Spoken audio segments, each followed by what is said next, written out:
One thing is, yeah, isn't that awful? We'll get into that someday. I'll tell you, Hartford, I cannot understand this team. They started off so good. Quebec lost again, by the way. But the last time we saw New York in Tampa, weren't they awful? Look at them now. He's got them going. 5-5 tie. They come back. Poor Edmonton. Hope they come back and win. Come on, Edmonton. Right, Hall. West. Kurt Browning is golden at Skate Canada. Eric Lindros pilots the Flyers to the Gardens to battle the Maple Leafs. Jordan returns to the court in Chicago, but only to get his ring. And it was a classic upset at the Breeders' Cup.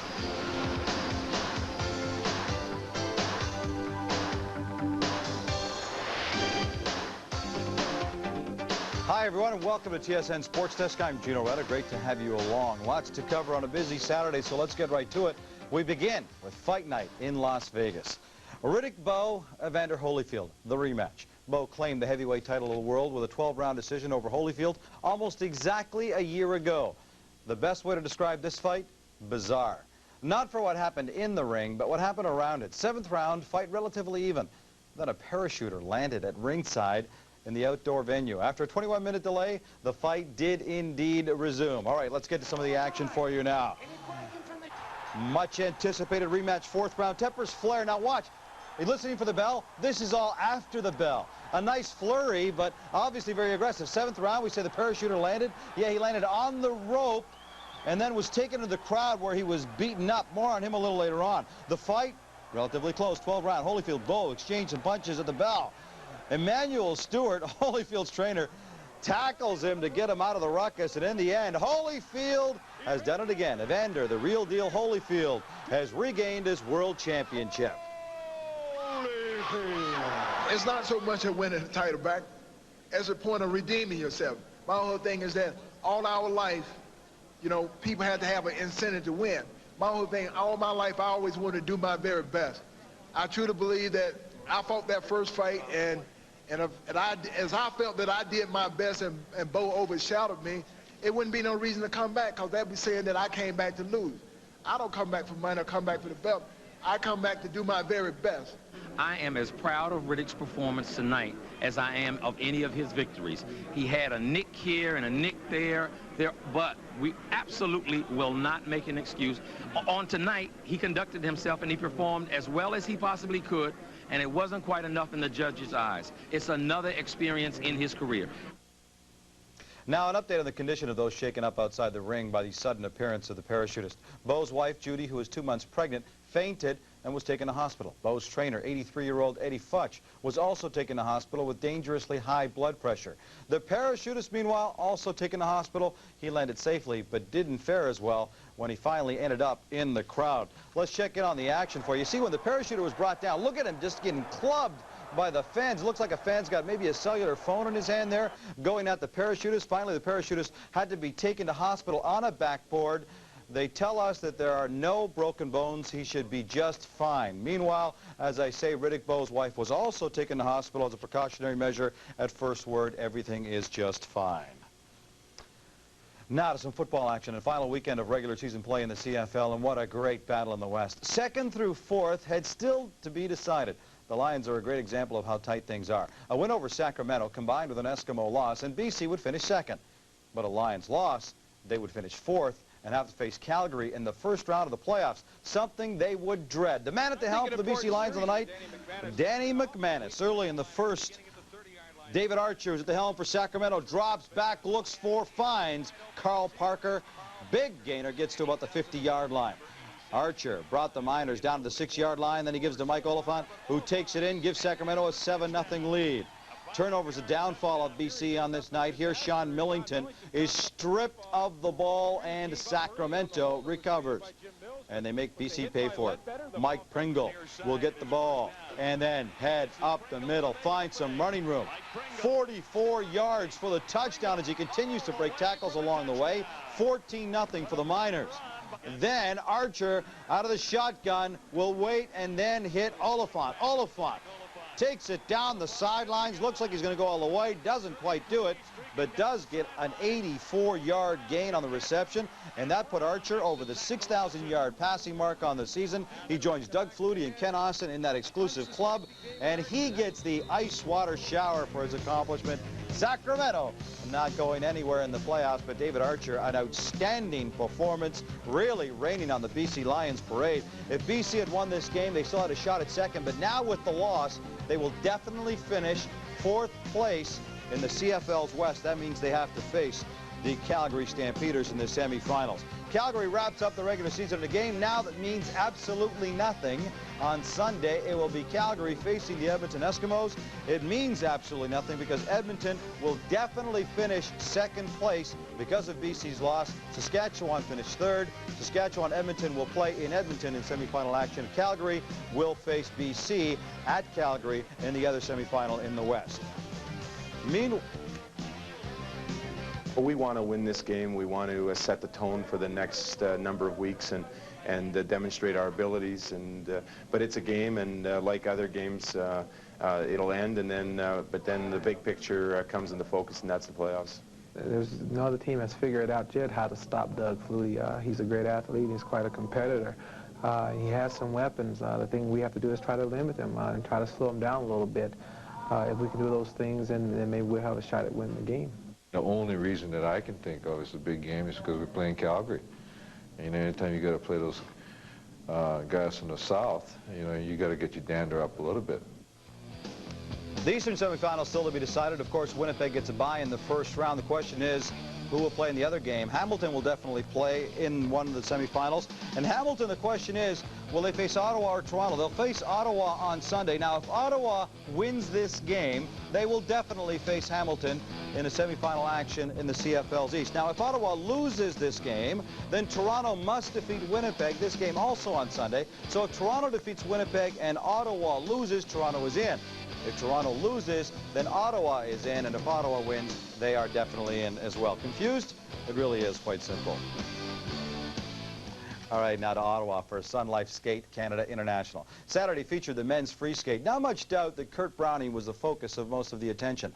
Browning, a 4-time world champion, looking to fine-tune his Casablanca routine en route to what he hopes will be his first Olympic gold medal at the upcoming Winter Olympic Games in Lillehammer, Norway. But right now, Browning is focusing on a gold medal at Skate Canada. Browning's opening combination was a triple axel double toe loop, and it was a little bit wobbly. Later, though, he does pull it together, landing a solid triple toe loop. But that did leave a little bit of margin here now for Stephen Cousins of Great Britain to make up some room and challenge early. Cousins coming in second of the day. Goes for and lands the triple Lutz. A little later on, he turns what was supposed to be a triple into a double. He just kind of bails out on it early. A good performance, but not nearly enough to get ahead of Browning. Also in the competition, Mark Mitchell of the U.S., he nails his opening combination. One of his better triple jumps. He also adds this triple loop, which is relatively clean. He moved from 4th to 2nd with a strong performance, but it wasn't enough to catch Kurt Browning, who took the gold medal at Skate Canada's men's final. It was Browning with the gold, Mark Mitchell of the U.S. the silver, and Stephen Cousins of Great Britain took the bronze. Women's technical program, Lu Chen of China presently in first. Karen Preston of Toronto is in second. Olga Markova of Russia is in third. The dance final, Meniat La Mancha of France winning the gold. The bronze goes to Vernon Kratz of Canada. All right, time for a break here on TSN SportsDesk. When we come back, we'll head to the NHL, including Gretzky and Lemieux at the Forum in L.A. And the best 2 records in the league faced each other at the Gardens in Toronto. The Leafs versus the Flyers. Lindros versus Clark. Highlights, scores when we come back.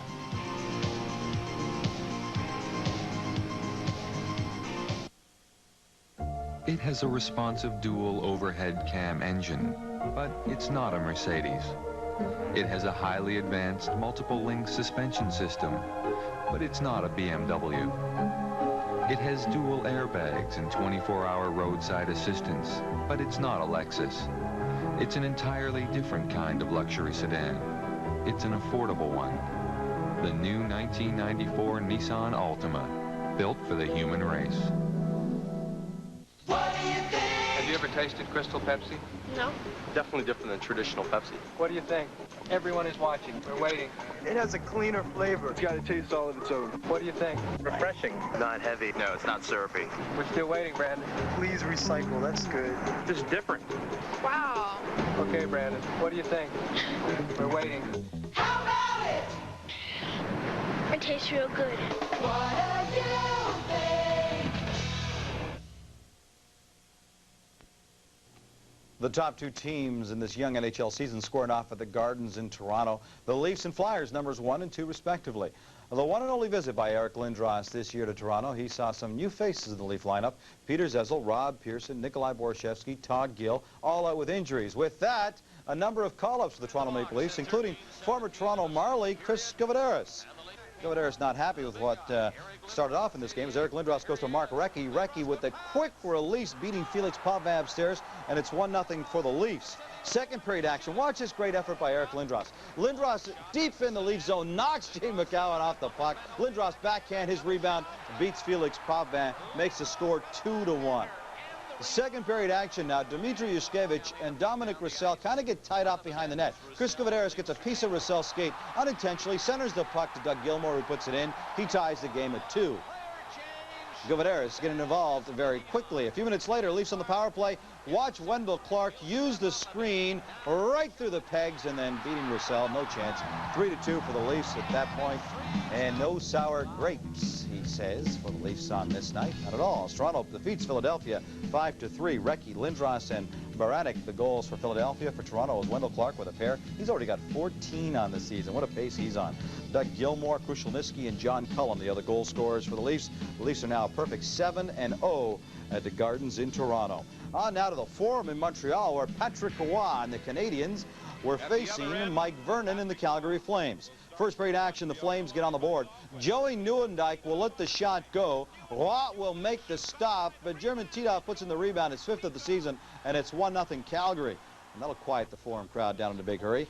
Mike Vernon with a nice stop here. Vincent Damphus with a great effort, but Vernon shuts him down. Still in the first, Al McInnes gets the puck back to Theo Fleury. Fleury tees it up and blasts it, beating Roy. Bullet, his 7th of the year. Flames up 2-0. Second period now. John Leclerc, the pass to Brian Bellows, who's streaking in and lets the shot go as he's falling for his 7th of the year. 2-2 after 2. Third period, game tied at 3. Joey Nieuwendyk gets across to Craig Kozlowski. Kozlowski rips it past Patrick Roy. His first goal of the season, and what a big marker it is because it was the winner. As Calgary goes into the Forum in Montreal and defeats the Habs 4-3. Tito Fleury, Roberts, and Kozlowski is first of the season. The winner for Montreal, it was Desjardins. Brian Bellows is 7th. Kurt Muller is 3rd. The Habs lose for the first time in 8 games. At Le Colisée in Quebec, Rangers win 4-2. Tikin and Graves, Messier, Gartner. For the Rangers, for Quebec, it was Kaminsky and Steve Finn, his first, the Rangers' 4th straight victory. The Oilers now winless in 13. St. Louis defeats them 6-5. Bennett, Arnott, Corson, Seager, and Biakin, the goal scorers for Edmonton. For St. Louis, it was Sutter with a pair, Hull with a pair, his 4th and 5th. Crossman and Daniel Laperriere, his first. The Blues win their 5th straight. Penguins and the Kings at the Forum in L.A. In a few years, this may become just another game, but while Gretzky and Lemieux are in uniform, it's a must-see game. Yes, Lemieux did dress for this game. He has been on and off to the start of the season because of a sore back, but anytime he gets a chance to play against Gretzky, you know he'll be in the lineup. In the pregame warm-up, you can tell already he was not feeling like his usual self, and you can tell he's not. Watch this. Wide open net. He just fans on the puck. Sure, there was a defender there, but that's the kind of thing Lemieux would never miss. Early on, typical Gretzky, though. Gretzky, nice feed for Jari Kurri. Kurri converts. Gretzky to Kurri. How many times have you heard that? It's 1-0 L.A. Later in the period, 2-0 Kings. When Brent Thompson converts, Luke Robitaille's pass. Watch. Robitaille feeds Thompson. Thompson converts his first NHL goal. What a line to play on, eh? With Robitaille and Gretzky. Nice effort. 3-0 L.A. More damage. Marty McSorley, the former King, gives it up to a former teammate. Mike Donnelly picks it up, races down ice, makes it 4-0. Bad news for the Kings, though, as Jari Kurri has to leave the game with a knee injury. Then with the score 6-2, Warren Reichel with a shot go. It looks like Gretzky tips it, but it actually is Thomas Sandstrom who gets his stick on it. And Sandstrom gets credit for the goal as L.A. goes on to thump the injured Mario Lemieux and the Pittsburgh Penguins 8-3. Stevens had a pair and Tocchet a goal for the Penguins. For LA, it was Sandstrom with 2. Curry, Thompson, Donnelly, Blake, Waters, and Warren Reichel is 4th. The Kings win their 3rd straight game. On out of Boston, Darren Pupa and the Lightning facing the Bruins. Good passing by the Bees in the early going of this game. Watch this. Josef Stumpel gets it to Dmitry Kvartlanov, and he beats Pupa right there, side of the net, converts, and it's 1-0 Boston.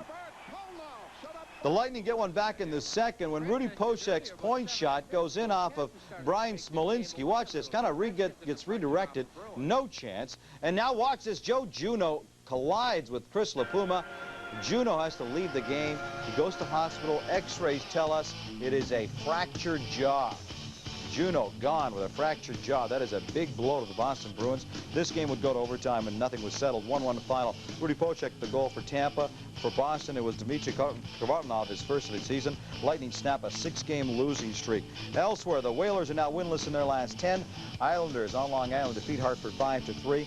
Pronger, his first NHL goal in this game. Pat Verbeek and Jeff Sanderson is 12th. For the Islanders, it was Travis Green with a pair. Turgeon, Vladimir Malikov, and Marty McInnes, his 3rd of the season.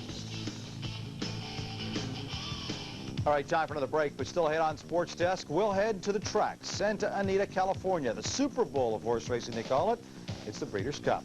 82 horses in 7 races fighting for a share of $10 million. And then we'll turn our attention to Canadian University football action.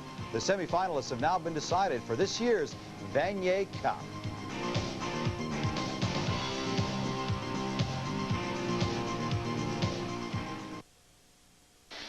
Right now, he's not thinking about all the features of the Ryobi BT3000 precision woodcutting system. He's not thinking about the big 10-inch blade or the sliding miter table. He's not thinking about 13 amps of brute power or the unique locking rip fence. He's just thinking about her cutting some wood. The Ryobi BT3000, an extraordinary table saw for extraordinary times. TSN delivers the biggest hits from the hardwood at the Hiram Walker Special Old Pins Games. $600 riding on this ball. This could be a 10. Canada's top bowlers will be wearing their lane faces as they compete for $90,000 in prize money. You can't afford to miss it. The Hiram Walker Special Old Pins Game. Now he's getting the braces. Saturday, the stakes are high in the men's 10-pin competition. Check it out on Real TV, TSN.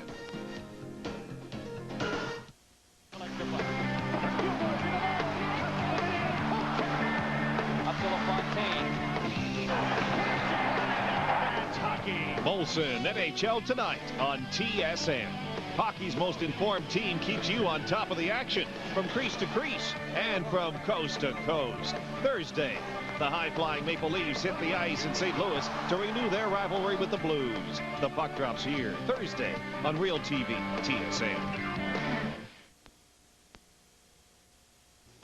7 races, $10 million in prize money, the single biggest day in thoroughbred horse racing. A number of horses with Canadian connections involved throughout the day. Our biggest hope was supposed to run in the $3 million Classic, the feature race of the day. But Canadian Triple Crown winner Pietski was a scratch with a swollen ankle. 13 horses took the post for the Classic. Bertrando was supposed to be the favorite, but this was a race marked by the biggest upset in history.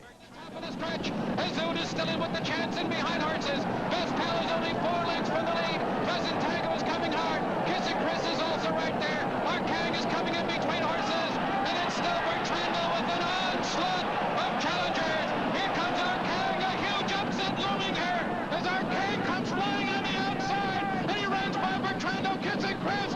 Here is Arcang to win it. And an absolute shocker. He's 99 to 1 in the $3 million Classic, and Bertrando, the favorite, is the... Tom Durkin mentioned 99 to 1. Well, the only reason he said 99 to 1 was because the tote board only has 2 digits. It was actually 133 to 1. Our Kong pays $269.20 on a $2 bet. The pre-race favorite Bertrando finishing second, and the show horse was Kissin' Chris, trained by a Canadian trainer, David Bell. To the Breeders' Sprint now, 6 furlongs on the dirt for $1 million. A pair of Canadian horses in this race. Queen's Plate winner Ali Deed, owned by Kinghaven Farms of King City, Ontario. And Apalia, owned by Nob Hill Farms of Toronto. Apulia, a strong sprinter, was ridden by Herb McCauley, while Don Seymour was aboard Ali Deed. And once again, Tom Durkin had the call for this race. That's Mia Farah. Demolo Demishet hanging tough toward the inside. On the outside, 30 Slows is right there. Card Mania is closing, and Moon Blue, but it's still the filly holding on. Mia Farah is still there. Gilded Time. Card Mania closing powerfully. It's going to be close. It's photo finish. Card Mania flying at the end to photo with Mia Farah. Gilded Time was third. A photo finish. Card Mania paid $1266 and $460. Mia Farah, then Gilded Time paid $580 to show. Canadian horses, well, Ali Deed finishing 13th, Apulia finishing 14th. Of course, there were only 14 horses in the race. On the turf, it was Côte de Champagne, $5, $320 and $280. Bien Bien is owned by John Toffin of Vancouver and Trudy McCaffrey of Calgary. A good performance, finishing second, and then it's Loazar. Other winners tell you about. Phone Chatter wins the Juvenile for fillies. The Distaff was won by Hollywood Wildcat. The Mile won by Lure, and the Juvenile won by Brocco. The conference champions have now been crowned in CIAU football. Friday night, the Calgary Dinosaurs claimed the Western title with a 32-12 win over Alberta. Saturday, the three other semifinalists were decided. We'll begin on the East Coast. Number 1 ranked St. Mary's Huskies playing host to the 8th ranked Acadia Axemen in the Jewett Cup in Halifax. A beautiful day for football. Mr. and Mrs. Husky hoping for a big victory from St. Mary's. Late second quarter, Acadia up 6-3. Trevor Burke fields the punt, then heads upfield. Spectacular punt return, 50 yards for the TD. St. Mary's leads 10-6.5. Third quarter, another big play for St. Mary's. James McPherson goes around the outside, breaks free, rushes 70 yards for the Major, gave it away. He will make it in the end zone. The Huskies built up a big 28-13 lead in the fourth quarter, but the Axemen didn't quit, trailing 28-20. Larry Justanis finds Grant Davey for the touchdown. Hits him, makes the catch. Now they need the conversion, the 2-point conversion to go to overtime. And the 2-point effort is good. Brad Zacharias scores. The convert's good. We go to overtime, tied at 28. First extra period, David Sykes hangs one up for Charles Ash. 27-yard touchdown. St. Mary's takes the lead for good. They go on to win the Jewett Cup, and they slide their way to the Atlantic Bowl with a 48-28 victory. Doesn't look like an overtime game, does it? But it actually was overtime victory. They just scored big in OT. Not much surprise that St. Mary's won this game. Atlantic Bowl finals now set. Told you Calgary made it there by defeating Alberta in the Western final. Just saw the highlights of this game. You can see the Atlantic Bowl final. St. Mary's hosting the Calgary Dinosaurs live next Saturday, 12 p.m. Eastern. That's 9 a.m. Pacific time, right here on TSN.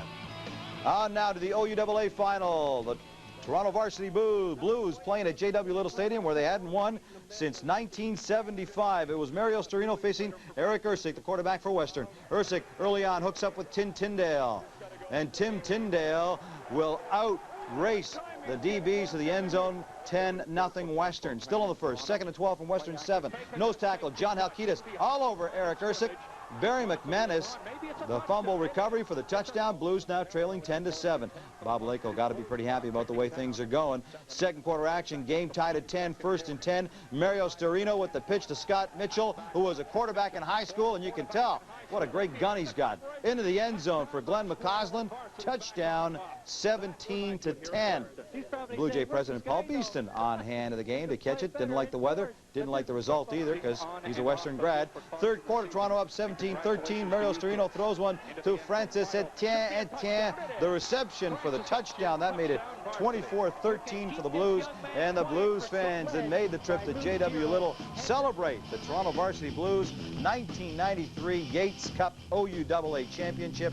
24-16 winners over the Western Mustangs. The Varsity Blues win in London for the first time since 1975, their first Yates Cup victory since 1983. In the OQIFC Dunsmore Cup, it was Concordia squeaking by Bishops by a score of 10-7. That means the Churchill Bowl matchup looks like this. That'll be next Saturday as well. Also can be seen live here on TSN. Concordia visiting Toronto. Game time, 3:30 p.m. Eastern. That is 12:30 p.m. Pacific time. The NBA is now into the AM, that is the after Michael era. The second he retired, rumors began circulating about his imminent return. Well, Saturday night, just the Bulls' second regular season game since his departure, and Jordan was back already. Actually, he was just back to receive his third consecutive World Championship ring. But what a reception he received as David Stern presented him with the ring. Commissioner of the NBA, David Stern. It was time for Jordan and the rest of the 92-93 Bulls to raise the newest championship banner up. On to the game action now as the Heaton Bulls were involved. Glenn Rice drives the lane. He hits the bucket, draws the foul. And Kevin Lougherty with the Heat led by 6.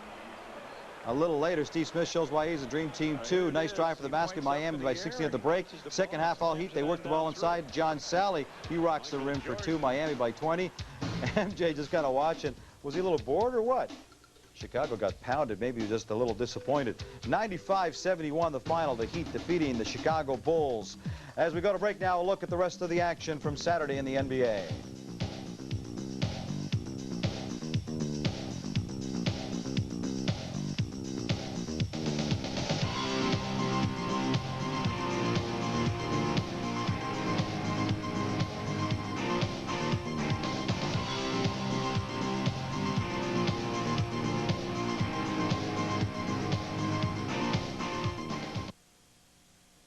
Although man is composed of over 90% water, he doesn't have to feel wet.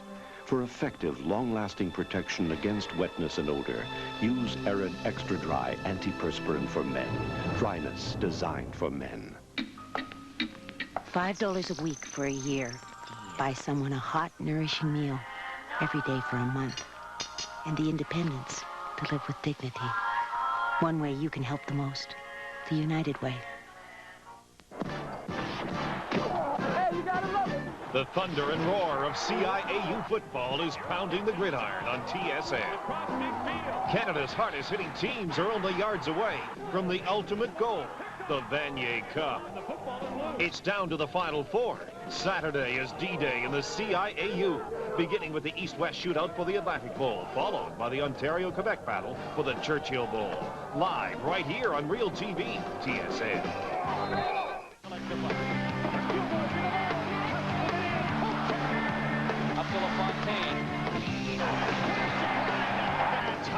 Molson NHL tonight on TSN. Hockey's most informed team keeps you on top of the action from crease to crease and from coast to coast. Thursday, the high-flying Maple Leafs hit the ice in St. Louis to renew their rivalry with the Blues. The puck drops here Thursday on Real TV, TSN. To the $200,000 Bell Challenge women's tennis tournament in Quebec City now. A pair of Canadians making it to Saturday's semifinals. Helen Kelsey facing third seed Natalie Tozia, while Patricia He of Richmond Hill, Ontario faced the number 4 seed Katerina Maleva of Bulgaria. Maleva is strong first set. He coming to the net after serving. She hits a nice forehand volley, but watch the terrific lob to the corner by Maleva. He can only watch and admire. Later on in the set, He again comes to the net, and again, it's a mistake because Maleva hits the beautiful backhand cross-court winner. She wins the first set 6-3. Got to hand it to He, though. She was playing aggressively. Second set, He tries to come back, a baseline rally, and He wins the game with a nice backhand cross-court winner. But Maleva is just too strong. Again, He comes to the net, and again, Maleva with a perfect passing shot gets by He on a match point now. He decides to stay at the baseline this time, but that doesn't work any better.